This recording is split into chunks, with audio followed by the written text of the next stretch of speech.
Boa noite a todos. Então é um prazer estar aqui, a convite do IARGS, para conversar com vocês sobre adoção. As expectativas e realidades nas adoções, o que mudou, né? Que momento estamos enfrentando. Então, eu gostaria inicialmente de agradecer a presidente do IARGS, doutora Sulamita Santos Cabral, e a coordenadora do Grupo de Estudos de Direito da Família, doutora Eliane Bestete, pelo convite, pela oportunidade de conversar sobre esse tema tão importante e que se faz tão necessário num momento como esse também, né? Expectativas e realidades nas adoções. O que sabemos sobre adoção? Há muito se estuda o que se dá nos processos de adoção, seja do lado da criança ou do lado do adolescente, né? E da própria família. Se por um lado a família quer uma criança, a criança deseja uma família, porém ambos nem sempre compreendem o que isso significa. O que significa tornar-se mãe e o que significa tornar-se pai? E o que é uma família para uma criança que por vezes está há muito tempo abrigada e nunca viveu de fato essa experiência de ter uma família? Muitas, então, são as expectativas e as angústias de ambos os lados frente à adoção. As crianças anseiam por amor, elas testam, elas desafiam, ao passo que os pais anseiam por filhos, por vezes desconhecendo todo o processo e eu diria sofrimento, né, aliado a alegrias, claro, e a satisfações que a parentalidade vai trazer. Muitas vezes os pais adotantes, eles têm a ideia de um filho pronto, que não vai precisar passar por processos de aprendizagem e de vinculação para que se torne realmente filho daquele casal ou indivíduo. Bem, as marcas do abandono e do desamparo podem estar sempre gravadas no psiquismo das crianças adotadas, em graus muito variados, desde o que a gente chamaria de uma cicatriz muito fina até uma ferida narcísica com grandes dimensões, onde as necessidades de sobrevivência psíquica podem levar essa criança a sobrepujar as falhas ambientais que ela viveu, desenvolvendo alguns mecanismos de defesa em diferentes graus. Claro, cada criança vai lidar de uma forma com as suas experiências passadas. Então, e isso, obviamente, de acordo com a sua estruturação de personalidade.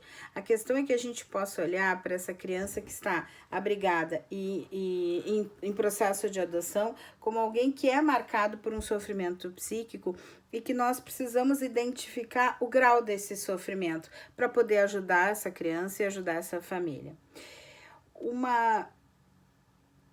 Uma questão que a criança adotada ela precisa resolver é a sua história. Ela precisa resolver a sua história para poder resolver a sua identidade. E essa construção de identidade, bem como da subjetividade, necessita de um espaço potencial, onde alguém, um outro, né, possa conter e ajudar a transformar as angústias que a criança vai vivendo. Estou falando de crianças, mas nós podemos pensar tanto em crianças quanto em adolescentes, né? Então, um espaço e alguém que possa ajudar a transformar essas angústias para que o desenvolvimento possa se dar de uma forma mais plena, mais satisfatória. Já que na adoção nós temos que lembrar que há uma descontinuidade e uma mudança muito significativa no contato e no registro sensorial, por exemplo. Porque ao nascer, a criança nasce e tem uma vinculação com uma determinada figura, com uma mãe que gestou, da qual ela teve percepções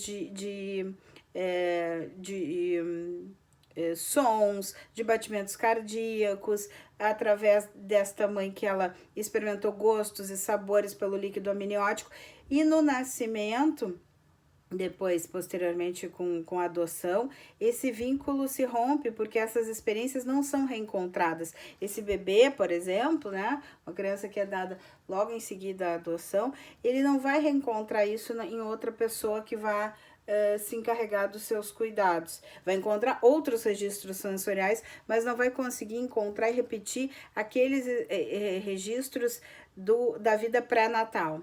Então, isso causa, e é importante que a gente saiba, uma ruptura importante no desenvolvimento, ou no que a gente chama de continuidade psíquica, e que vai precisar então achar alguém que siga dando conta, contendo, como nós dizemos, né, essas angústias para que esse desenvolvimento possa ir se dando de uma forma mais plena.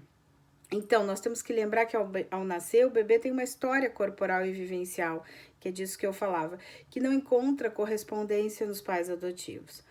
Uma autora, uma psicanalista de São Paulo que eu gosto muito, que chama Alicia Elizondo, ela sustenta que o bebê adotado ele é um ser com maior risco psíquico para alcançar a subjetividade, por esses aspectos que eu já estou pontuando, tendo em vista que a adoção é uma situação traumática, com desafios específicos, que passam além da cesura, né, e do trauma do nascimento, desse rompimento do nascimento. Então, nós temos a perda da mãe biológica para sempre, juntamente com uma angústia, por vezes, de aniquilamento, uma exigência de sobreadaptação também, muitas vezes, para atender às exigências parentais, ou às vezes até a exigência da instituição onde essa criança está abrigada, entre outros aspectos. Quando o bebê nasce, ele tem, então, como eu dizia, sensações e reconhece a mãe biológica, pelo ritmo, pela sonoridade, pela voz, pelos batimentos cardíacos. A mãe e o pai, com o tempo, eles devem ir decodificando, aqueles que se responsabilizam pelos cuidados dessa criança, eles devem ir decodificando as necessidades do bebê. Quando essas necessidades coincidem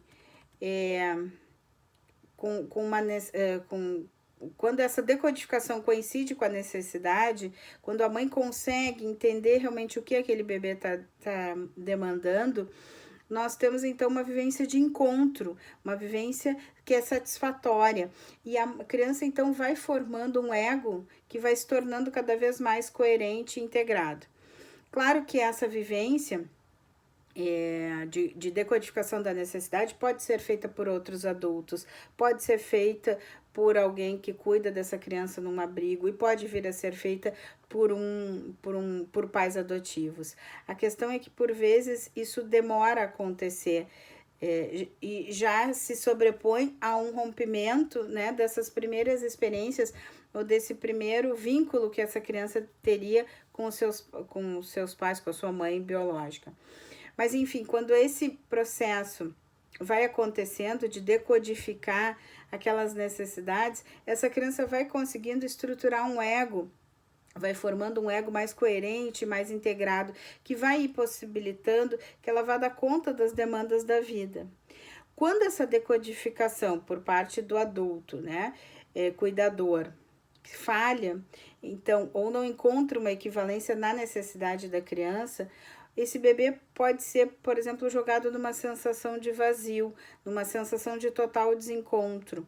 E esse bebê pode se tornar um bebê traumatizado e, de certa forma, mais vulnerável a outros traumas, principalmente ao trauma do que a gente chama de desencontro, né? Assim, se essas respostas do mundo externo, dos adultos, da família adotante, da instituição que tá amparando essa criança, repetem, né? Se essas respostas repetem situações e vivências de separação, como o abandono, por exemplo, esse bebê pode crescer num mundo que ele considera hostil, que ele considera perigoso, um mundo que não o acolhe, que ele não se sente, então, incluído, e a partir disso achar que tomar o mundo como perigoso e como um ambiente ao qual ele precisa estar sempre desconfiado, sempre temeroso, né? E isso cria nas relações futuras desse bebê, né? Então, criança e adolescente, uma relação de desconfiança contínua. São crianças muito realmente temerosas dos outros, onde o teste, como eu dizia, entra com muita intensidade, sempre pondo à prova se esse ambiente vai dar conta, vai sustentar as suas angústias, né? Então, é como se esse bebê aprendesse somente a desconfiar. E quando isso acontece, nós temos uma ideia, né, de uma criança que cresce pensando que quem lhe deu a vida também a abandonou.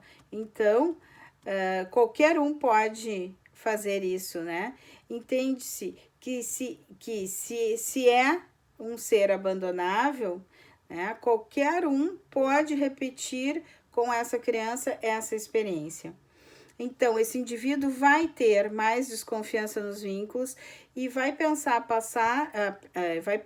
a pensar, que todo vínculo pode romper-se a qualquer momento.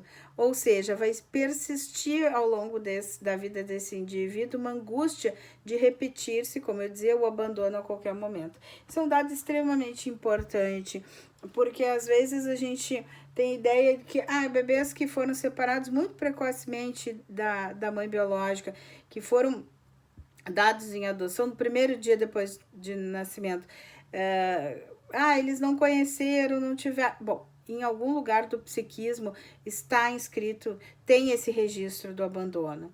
E essa criança vai precisar acessar a sua história vai precisar construir uma história para poder seguir adiante no seu desenvolvimento. Sempre isso vai estar registrado em algum lugar.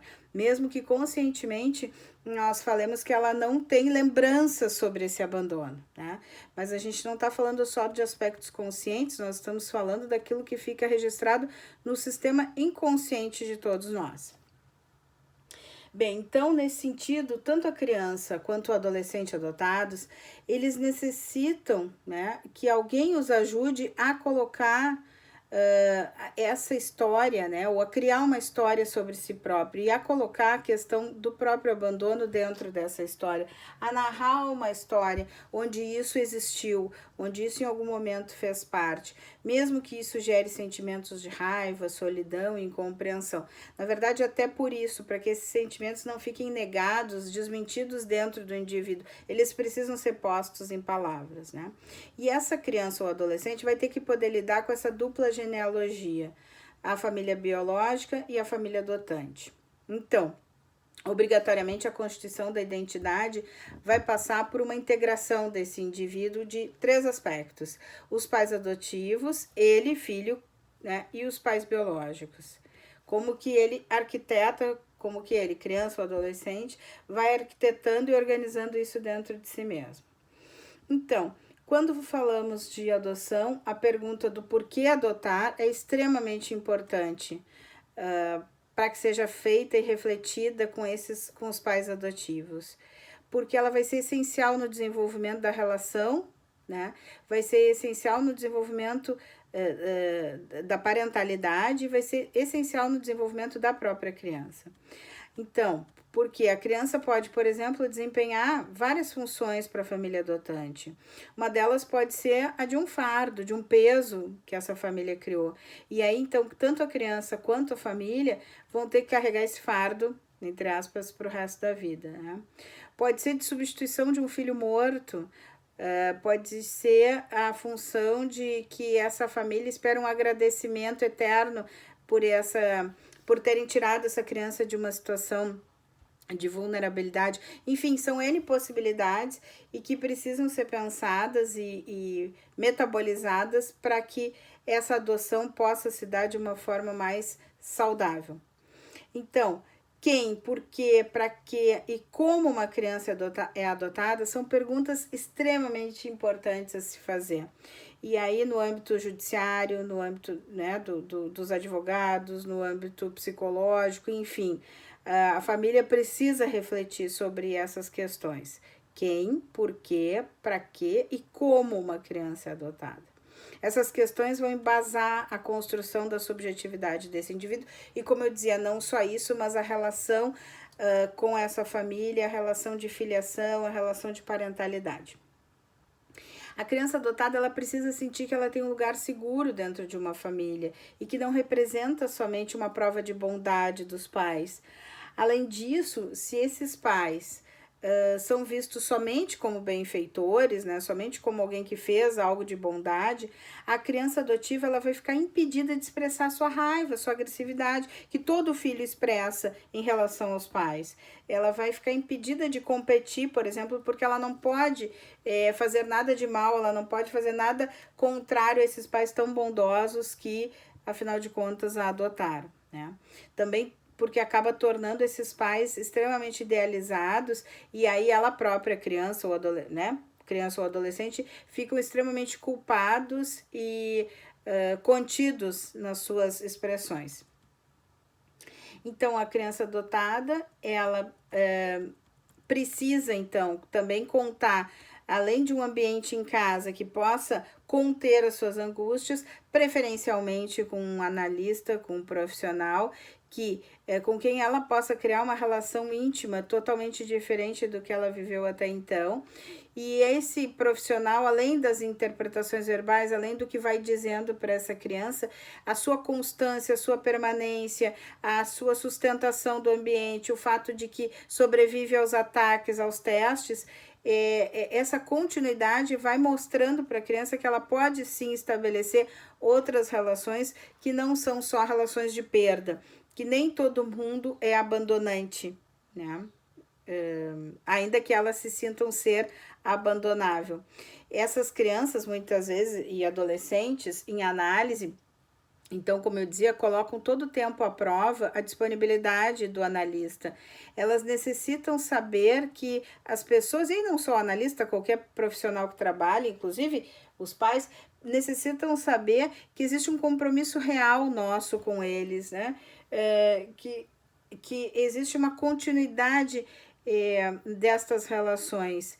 A confiabilidade, ela vai ser sempre acompanhada por um temor de reviver essas vivências primitivas, de abandono, de rechaço, de desamparo. E tudo isso vai sempre sendo um fator de risco para essa criança poder se manter saudável para que essa vinculação e essa adoção realmente se dê, né? O ego, então, da criança, ele geralmente é tomado, da criança adotada, ele geralmente é tomado de uma angústia muito grande. Ela solicita provas de amor, ela coloca em risco as relações, inclusive com os analistas, né, e com os pais também. E ela costuma entrar em momentos de muita angústia quando assuntos como nascimento, morte, origem, separações vêm à tona. E aí é um momento que muitas vezes na escola, a escola vai provocar algumas situações angustiantes, porque a escola pede lá para a criança copiar do dicionário o significado da palavra família. E aí no dicionário, família é um conjunto de pessoas que vive, um conjunto de pessoas que vivem juntas e que mantêm um laço sanguíneo. Então, assim, como, né? Se ela própria não tem laço sanguíneo nenhum com esses pais. Então, nós temos muitas situações muito difíceis, ainda de muita falta de compreensão, muita falta de sensibilidade da população em geral, por mais que hoje se fale muito sobre adoção, é um tema muito mais difundido, com um pouco menos de preconceito, mas falta muito ainda para a gente alcançar essas questões do que é ser uma criança adotada, do quanto algo, por exemplo, dito numa escola numa sala de aula, pode desencadear uma extrema angústia e ninguém se dá conta que foi por uma cópia de um significado de um dicionário, né? Bem, outro autor que eu gosto muito, que eu gostaria de citar aqui na minha fala, é o Winnicott. E o Winnicott, que foi um grande estudioso de crianças e adolescentes, ele diz que quando as crianças passam por privações importantes, os pais adotivos precisam saber que eles não estão só adotando uma criança, mas que eles vão ser, entre aspas, terapeutas dessa criança carente, porque esse papel dos pais, ele vai além, ele vai precisar, esse papel vai se estender para um papel muito maior de cuidado, de criação de um vínculo, como eu dizia, de sustentação dessa relação, que pode a qualquer momento ficar abalada pela fragilidade emocional dessa criança, né? Bem, mas e o que se refere às fantasias dos pais adotivos, por exemplo? Esses também vêm cheios de fantasias e de angústias. Em geral, a fantasia da genética que se impõe é a mais comum que nós vemos, né? De que se a criança apresentar alguma característica, algo negativo, tem a ver com a genética ruim que ela carrega. Temos que lembrar que todos nós somos no mínimo 50% genética, 50% ambiente. Então, atribuir um comportamento negativo, vamos dizer assim, a uma genética, é também os pais não entrarem e não se comprometerem na vinculação com aquela criança. E o ambiente, ele pode justamente como eu dizia há pouco em relação ao processo de análise, por exemplo, dessas crianças, ele pode ser corretivo, entre aspas, né? No sentido que se a criança pode, sim, vivenciando uma experiência completamente diferente do que ela pode ir aprendendo que, sim, nem todos são abandonantes. Então, se nem todos são abandonantes, ela não precisa estar sempre desconfiada e sempre temerosa das pessoas, por exemplo, né? Então, mas os pais em geral, os pais adotivos, têm muitas fantasias e se deparam com uma outra questão que é a falta de certeza quanto à solidez e à consistência do vínculo que vão estabelecendo com a criança. E também com medo de perdê-la e de que essa criança possa rejeitá-los em algum momento, ou por querer conhecer a família de origem, ou porque, enfim, não tem uma vinculação sanguínea, porque não são parentes biológicos. Então, esse medo, por vezes, impede esses pais de imporem limites,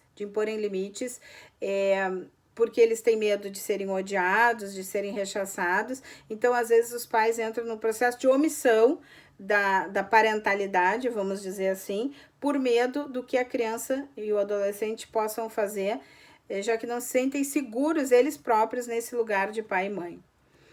Bem, essa excessiva preocupação com a origem biológica, como eu dizia, por parte dos pais adotivos, é um problema do adulto, não é um problema da criança. E pode sim repercutir na criança, muito fortemente. É um pano de fundo sobre o qual vão ficar entrelaçadas as relações pessoais e familiares, e que às vezes poderão levar a uma patologia, destacando que a adoção em si ela não é um processo patológico, mas as consequências, o que pode vir desse processo, se essas questões, pelo menos, né, eu estou levantando algumas aqui, não forem pensadas e não forem tratadas, não forem metabolizadas, sim, podemos estar diante de uma sintomatologia e até de uma patologia, mas não existe a patologia da adoção.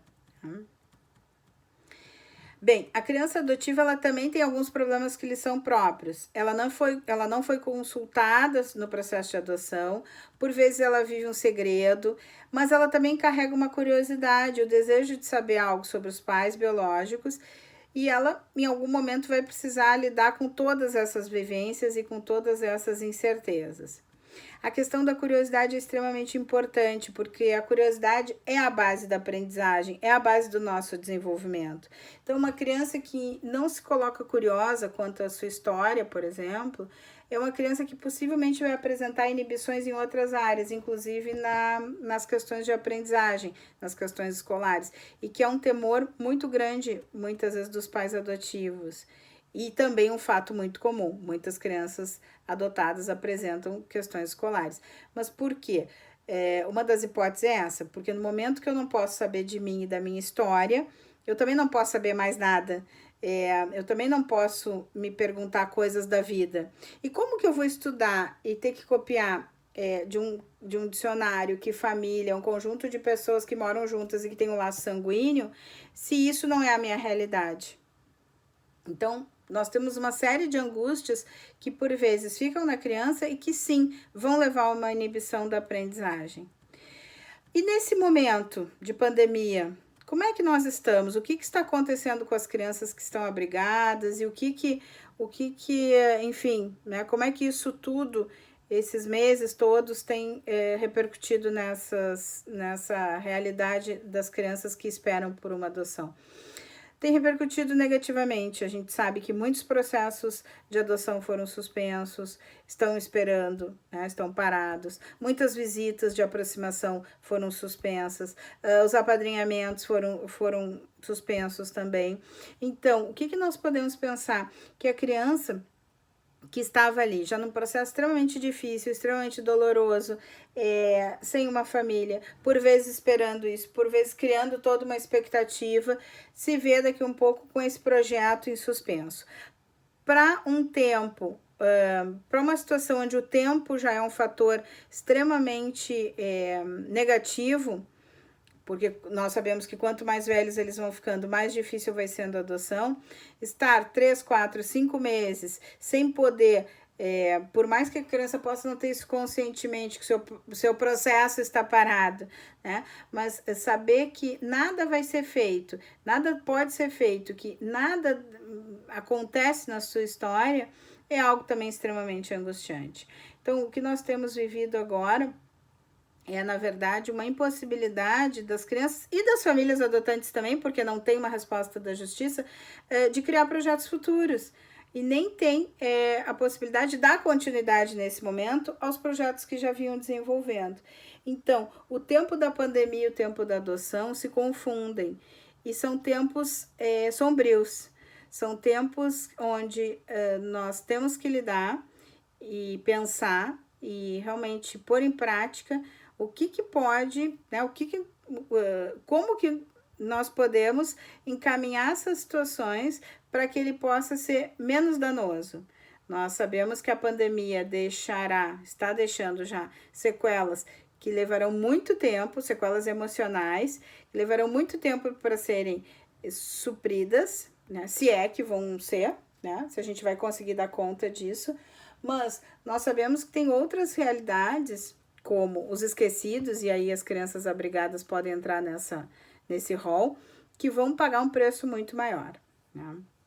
Então, lembrando assim, que a adoção ela é um processo lento, é um processo doloroso para ambas as partes, para a criança que espera uma família, para a família que espera uma criança, e em tempos de pandemia, nós temos visto que esse processo está sendo mais sofrido ainda.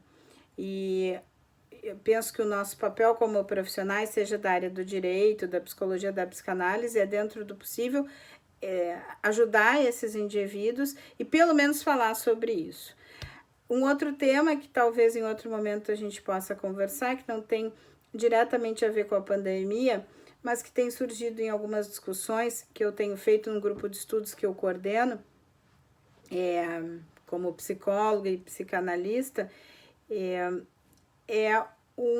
a questão dos adolescentes homossexuais e transexuais que estão para adoção, né? Como é que isso é feito? Isso é falado para as famílias, não é? A família tem possibilidade de escolha, não tem. Como é que isso também, não só nos abrigos, mas pelos advogados e pelas famílias vai sendo tratado? Bem, essas eram algumas das contribuições que eu queria trazer hoje. A gente tem muito mais coisa para falar sobre adoção. Eu convido vocês, quem tiver interesse, a participar de um grupo de estudos, então, que eu coordeno às segundas-feiras, na Clínica Horizontes, onde eu sou diretora técnica, sobre parentalidade, reprodução assistida e adoção, onde muitos desses temas, né, são abordados e onde a gente pode ir pensando e fomentando um estudo continuado disso, para que esses assuntos não caiam no esquecimento. Então, gostaria mais uma vez de agradecer ao IARGS e eu, então, Renata Vives, né, psicóloga, psicanalista, agradeço esse encontro e agradeço a oportunidade de conversar com você sobre esse tema tão interessante. Muito obrigada.